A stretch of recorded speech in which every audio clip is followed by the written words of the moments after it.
আমরা বানাতে চলেছি চিকেন পকোড়া। চিকেন পকোড়া বানানোর জন্য আগেই আমরা নিয়ে নিয়েছি মাংস, যেটাকে ভিনিগার দিয়ে ভিজিয়ে রেখেছি আমি।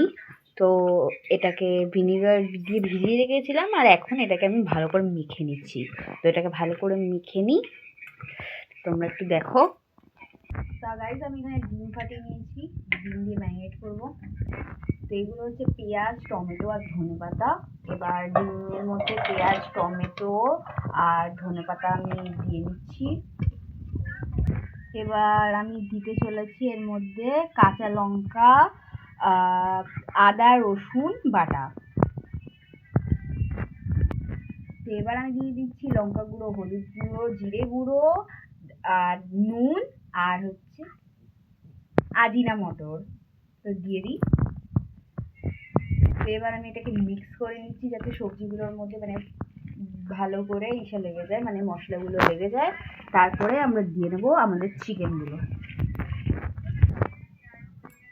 এবার আমাদের মাখা কমপ্লিট হয়ে গেছে, এর মধ্যে আমরা দিয়ে দিচ্ছি আমাদের চিকেনটা। আমি ভালো করে দিয়ে দিচ্ছি চিকেনটা, যেটা ভিনিগারে ভেজানো রয়েছে।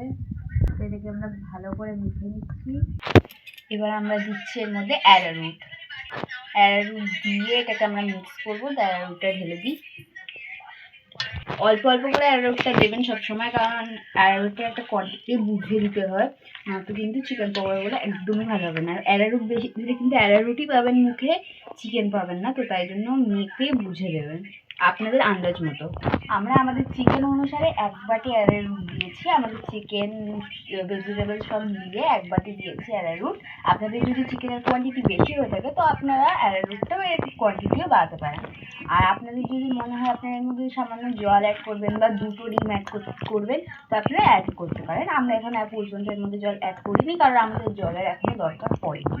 আর ডিমটা আমাদের ইচ্ছা মতো আমরা 1 পিসই দিয়েছি, আপনার চাইলে এর মধ্যে 2 পিস দিতে পারেন।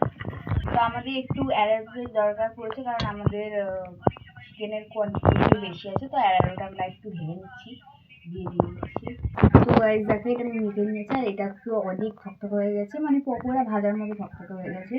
সো গাইস, তোমরাও ট্রাই করতে থাকো। এখনো আমাদের রেসিপি অনেক বাকি আছে, তো তোমরা আমাদের রেসিপি দেখে ট্রাই করো। আর লাইক শেয়ার করতে কিন্তু ভুলবে না, আর সাবস্ক্রাইব করে দেবে চ্যানেলটাকে। তো চলো এবার ভাজার দিকে এগোনো যাক। গাইস, কড়াই বসিয়ে দিয়েছি, একটু গরম হয়ে যাবে, তারপর আমি এর মধ্যে তেল দেবো। তেল গরম হয়ে গেছে, আর আমি এর মধ্যে অনেকগুলো পকোড়া ছেড়েও দিয়েছি, দেখতে পাচ্ছ। 7টা পকোড়া ছাড়া গেছে, এই 8 নম্বর পকোড়া আমার যাচ্ছে।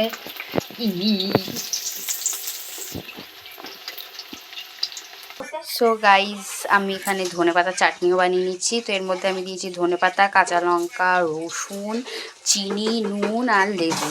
তো এবার এটাকে মিক্স করে নিই। তো গাইস, আমার চাটনি বানানো রেডি হয়ে গেছে, এবার চলো পকোড়ার কাছে যাওয়া যাক।